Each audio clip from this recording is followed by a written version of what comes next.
Bismillahirrahmanirrahim. Nah, ini mulai menarik sekali. Sangat menarik. Bisnis pakai sholawat dan bisnis tanpa sholawat. Dampaknya apa? Bisnis kalau kita sholawatin pasti barokah. Barokah nggak usah dijelaskan lah. Barokah itu dirasakan. Nanti dirasakan saja ya, nggak usah dijelaskan. Dirasakan. Tapi coba sekarang kita lihat praktek menggapai hajat lewat sholawat. Gapai hajat lewat sholawat. Kalau orang sholawat tadi menjadi pusat perhatian malaikat, pusat perhatian anbiya wal mursalin, pusat perhatian tumbuhan, pusat perhatian batu, pusat perhatian alam. Karena begitu dia sholawat, Allah sholawat sama dia, Allah ngasih rahmat. Allah ngasih rahmat itu berarti meja di sampingnya jadi rahmat. Karena kalau bilang Allah ngasih rahmat, semua di sekitar kita ini jadi rahmat. Karena semua ciptaannya Allah subhanahu wa ta'ala jadi rahmat. Lah kalau udah semua ini bersama kita jadi rahmat, kemudian kita bilang, ya Allah aku pengen mobil itu. Ini yang bersama kita langsung ke mobil tadi. Alam ini akan membuat kita dengan izin Allah Ta'ala mendapatkan mobil tersebut. Kenapa? Rahmah. Yang kerja rahmat. Semuanya jadi mudah. Nah cuman masalahnya sekarang ini diajarin sholawat gitu, apa ya, masa sih? Mana mungkin? Apa bisa? Apa iya? Praktekkan, jangan teori, praktekkan. Tapi ya sholawat. Maksudnya bagaimana? Sholawat itu seperti sholat. Seperti sholat. Adabnya seperti sholat. Orang sholat itu harus dalam keadaan suci, hadas kecil dan hadas besar. Maka kalau kita ini masih berhadas besar, junub ya mandi janabah dulu buat yang laki-laki. Nah, buat yang perempuan kalau menstruasi nggak jadi masalah, kan nggak bisa toh mensnya suruh pergi nggak bisa, itu permanen. Tapi kalau bukan menstruasi karena junub ya mandi janabah. Walaupun dalam keadaan junub boleh bersolawat, boleh, bahkan dianjurkan jangan berhenti berzikir. Tapi kalau untuk menggapai hajat tadi loh, mau punya hajat pengen punya rumah, hajat pengen menikah dengan anak seseorang, hajat, ya jangan junub-junub solawat untuk gapai hajat. Nggak pas, nggak serius kamu. Yang serius, mandi, bersih, wudhu, ya, pakaian yang berwarna putih, serba harum, khudhu zinatakum inda kulli masjid. Kata Allah Ta'ala kalau mau sholat pakai pakaian yang terbaik. Kita pakai yang terbaik, harum. Kalau posisinya bisa menghadap kiblat, artinya tidak lagi dalam perjalanan, tidak di kantor, tidak ini, posisinya di tempat yang memang betul untuk ibadah. Entah musola umum atau musola khusus di rumah kita, menghadap kiblat. Duduk dengan khusyuk, kemudian betul-betul menghadirkan Nabi Muhammad SAW dalam hati, dalam pikiran. Cinta kita hadirkan. Bayangkan Rasul ada di hadapan kita, kemudian kita mengucapkan Allahumma sholli wa sallim ala Sayyidina Muhammadin wa ala alihi wa sahbihi, atau apapun sholawatnya, sambil kita mengatakan, ya Allah berkat sholawat ini ya Rabb, tolong hajatku yang satu itu wujudkan dengan mudah. Itu nanti insya Allah antum akan melihat sendiri ajaibnya luar biasa, ajib pokoknya. Silahkan dipraktekkan. Makanya orang dulu ngajak praktek sholawat nariyah 4.444 kali. Bib, kok banyak betul ya Bib ya? Bisa dikorting nggak Bib? Ada diskon nggak untuk nariyah ini? Boleh nggak diangsur? Ya saya selalu jawab, kalau kamu diskon nanti hajatnya juga didiskon. Kalau kamu angsur nanti hajatnya juga datangnya berangsur. Yang punya semangat gitu loh, untuk gaji 1 bulan suruh masuk tiap hari pagi sampai sore, dikasihnya baru nanti bulan depan itu aja dijalani. Ini bukan disuruh dari pagi sampai sore, duduk baca 4.444 kali. Kalau kamu udah terbiasa, cepet itu akan cepat, sebentar, tapi hajatmu akan tercapai dengan karunia Allah Subhanahu wa Ta'ala. Ada yang nanya lagi, Beb, nah caranya nanti gimana? Waduh, perlu dipahami, yang mau ngasih saya atau Allah? Allah. Kamu bisa tahu caranya Allah ngasih? Gak bisa. Allah udah bilang, wa yarzuqhu min haitsu la yahtasib. Siapa takwa sama Allah, yaj'al lahu makhraja, aku beri dia solusi, wa yarzuqhu, dan aku akan beri dia rezeki min haitsu la yahtasib, caranya surprise, dia nggak bakal tahu. Kalau bahasa kita, caranya itu nanti buat dia akan terkejut terus. Diperhitungkan begini, munculnya begini, diperhitungkan begini, munculnya begini. Karena Allah bilang min haitsu la yahtasib, nggak mungkin bisa kamu perkirakan dengan alat perkiraan model apapun. Kamu punya servernya Google untuk memastikan rezekimu dari Allah Ta'ala, nggak mungkin bisa. Karena Allah udah bilang, wa yarzuqhu min haitsu la yahtasib, surprise. Jadi cukup kamu imani, kamu praktekkan, dan hidup dengan keyakinan seperti itu, jalani dengan nyaman. Nanti keajaiban akan bleng, bleng, bleng. Ini yang ngomong bukan orang ahli teori, saya praktek. Ya, dan saya nggak perlu sampaikan hasil-hasil yang saya dapatkan dengan praktek. Ya salah satunya kan hasilnya antum semua mau duduk dengerin saya. Ya, betul kan? Mau duduk dengerin saya. Berapa banyak orang-orang yang pinter, yang sekolah gelarnya tinggi-tinggi seperti yang ada di hadapan saya. Habib Ali dulu? Hah? S1. Apa gelarnya? SE. Mas Riza? S2 tuh, maksudnya S2. Ya, S3 juga kan punya istri tuh. S3 kan S3 ya. Ini di depan saya nih. Saya lulusan SMA. Saya lulusan SMA, nggak pernah kuliah. Nggak pernah kuliah. Tapi alhamdulillah, ngajar rektor, ngajar dosen. Kok bisa begitu? Rasanya sholawat. Sholawat. Bawa nih sholawat kemana-mana. Maka saya ajarkan. Jadi nggak usah pakai kebanyakan teori seperti motivator. Buktikan, nggak usah. Ini loh buktinya. Ini buktinya, tinggal kamu mau tiru enggak? Kalau kamu mau tiru nanti dapat hasil yang lebih. Kalau kamu lebih giat, ya, lebih ikhlas, kamu akan dapat hasil yang lebih. Akhirat pasti. Dunia, jangan nanya kamu. Ngikut itu sama orang yang ahli sholawat. Buktinya, lihat tuh, para habaib, para kiai yang ahli sholawat itu. Dan nggak usah jauh-jauh lah, Habib Syekh bin Abdul Qadir As-Segaf Solo tuh. Nah coba lihat itu, rumahnya seperti apa. Urusan duit ya, bagaimana. Kemudian dicintai orang seperti apa. Habib saya itu apa dicintai orang gara-gara beliau tampan gitu. Ya, kalau tampan saya sama beliau ya udah udilah ya. Nah, ya boleh ditaruh berjejer gitu Beb ya, berjejer nanti suruh ada finalis. Kira-kira iya. Gimana gitu, adu tampan kita berani. Tapi kalau adu sholawat saya mundur saya. Beliau sholawat jauh lebih banyak, ya jauh lebih hebat. Saya mundur. Tapi dicintai orang luar biasa. Habib Syekh, masya Allah. Lihat aja orang, kok bisa begitu? Kenapa? Karena menyuarakan sholawat lain. Ya berbeda. Pokoknya praktek deh, nggak usah kebanyakan teori. Ya teori itu penting, tapi nggak usah kebanyakan. Perbanyak praktek. Praktek yang sederhana. Ini sekarang masuk ilmu praktek. Dari tadi teori ya. Praktek yang sederhana. Nggak susah. Tapi lihat waktu saya duduk. Saya baca Allahumma sholli ala sayyidina Muhammad wa ala alihi wasallam, la ilaha illallah. Itu dipaksakan. Nggak kemudian jadi tiba-tiba otomatis ngomong gitu. Jadi ya saya paksakan. Bismillahirrahmanirrahim. Allahumma sholli ala sayyidina Muhammad. Bismillahirrahmanirrahim. La ilaha illallah. Saya paksakan. Karena dipaksakan berulang kali, lama-lama jadi kebiasaan.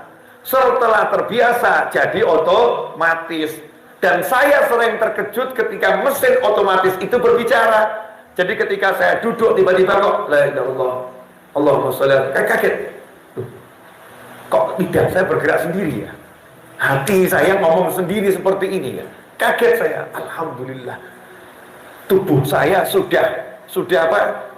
Refleksnya begitu kan, alhamdulillah. Syukur nih.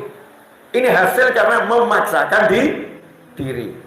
Nah kalau kita sudah terbiasa duduk bangun begitu, kira-kira satu hari sholawatnya berapa kali? Susah ngitungnya ya. Karena ya aktivitas manusia ini kan duduk bangun, kecuali yang sakit. Yang sehat kan begitu, jalan, duduk, berdiri, jalan, duduk, berdiri, kan begitu. Kemudian, yang simpel, sederhana lagi, kalau kita pagi hari dan sore hari, perintah dari Nabi Muhammad SAW, bersolawatlah kepadaku di pagi hari 10 kali, di sore hari 10 kali. Siapa yang pagi solawat 10 kali, sore solawat 10 kali, dia akan dapat syafaatku. Kama qala SAW, dapat syafaatnya Nabi Muhammad SAW. Apa arti syafaat? Luas. Bahasa Indonesianya syafaat itu pembelaan. Pembelaan. Jadi kalau saya bilang saya mensyafaati dia, berarti saya akan bela dia apapun urusannya. Kalau urusannya dia mau beli mobil, ya saya akan bereskan sampai dia bisa beli mobil. Kalau urusannya dia mau kasih proposal ke satu bos, saya akan antarkan sampai cair proposalnya. Itu namanya saya bela dia. Jadi bayangkan yang bela bukan fulan dan fulan, tapi Nabi SAW menyatakan aku pembelanya. Aku pembelanya. Ya kalau udah dibela oleh Nabi Muhammad SAW, kira-kira malaikat berani tidak berhadapan? Dikubur dibela Nabi Muhammad SAW. Malaikat Munkar wa Nakir, lanjutkan saja perjalanannya. Enggak nanya, oh enggak, sudah. Udah diurus oleh Nabi Muhammad SAW. Selesai. Di mahsyar sampai masuk surga, dibela sama Nabi. Nabi tinggal bilang SAW, itu ikut saya. Selesai. Rombongannya Rasulullah SAW. Coba kalau nggak dibela Nabi Muhammad SAW, kamu masuk bandara kalau nggak ada yang bela, ya antrinya panjang. Tapi kalau ada yang bela, panjang atau cepat? Cepat. Baru dibela oleh privilege punya kartu bisnis gitu aja ya, dibela kartu bisnis, pintunya udah dibuat beda. Betul. Pintu masuk penumpang umum, pintu masuk penumpang bisnis. Beda kursi, beda pelayanan. Beda kursi, beda pelayanan. Itu baru dibeda oleh tiket. Dia dibela sama tiket. Bayangkan kalau kita dibela Nabi Muhammad SAW. Selesai semua urusan. Gak ada yang gak selesai. Nah, masalahnya ini ilmu praktek, bukan ilmu teori. Tahunya kalau dipraktekkan. Saya tahu dengan iman sebetulnya sudah cukup. Muslim dengan iman cukup. Cuman kadang-kadang kan iman ini buat sebagian orang imannya belum cukup. Karena belum sampai tahap yakin. Orang kalau udah yakin tuh puncak iman. Jadi walaupun dipraktekkan, tidak dipraktekkan, dia percaya. Tapi ada orang-orang yang nunggu praktek dulu sampai ada hasil baru percaya. Ya nggak apa-apa, praktekkan. Nanti kamu akan tahu hasilnya. Ajak anakmu sholawat, ajak pasangan hidupmu sholawat, ajak keluargamu semua sholawat, ajak pembantumu, karyawanmu sholawat. Praktekkan itu nggak usah lama-lama. 1 bulan istiqomah, lihat hasilnya. Perubahan apa yang terjadi? Coba dicatat.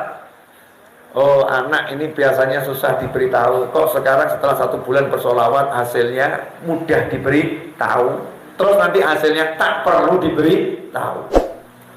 Oh, yang ini tadinya pemalas. Setelah diajak solawat sekarang jadi rajin. Berikutnya jadi giatnya luar biasa.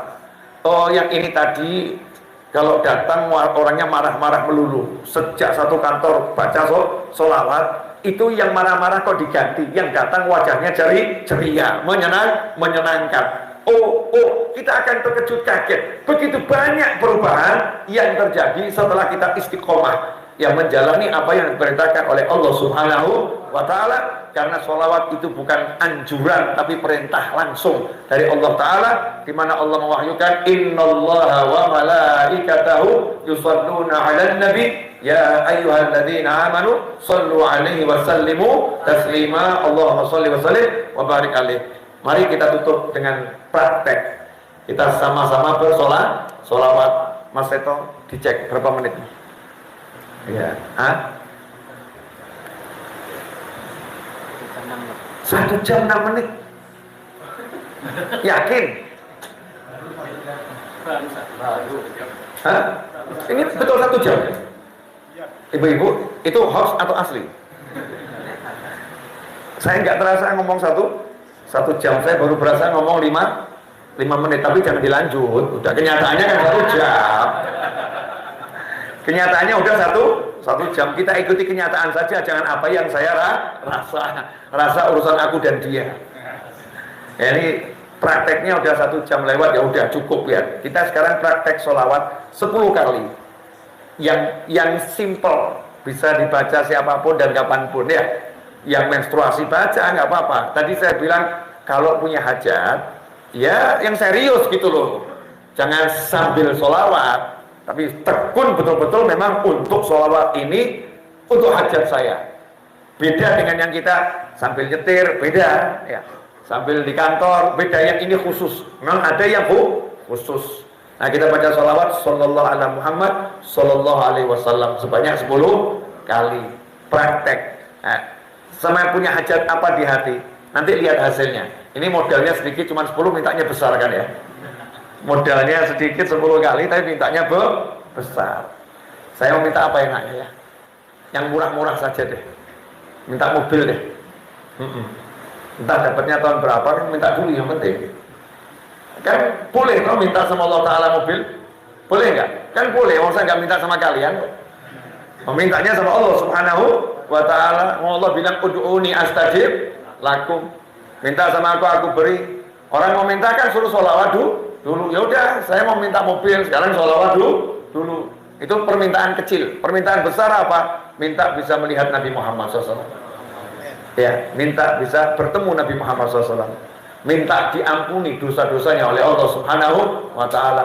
Minta ditutup aib-aib kita. Minta diterima amal soleh kita. Semua yang akhirat tadi. Dan minta sehat lahiriah maupun batiniah. Yang kecil minta mobil. Yang gede-gede tadi itu. Yang sifatnya ukhrawi dan yang dunianya sehat wal afiat. Permintaan terbesar manusia untuk urusan dunia itu sehat wal afiyah. Yang mahal, yang orang suka lupa itu. Semoga kabul semuanya, amin.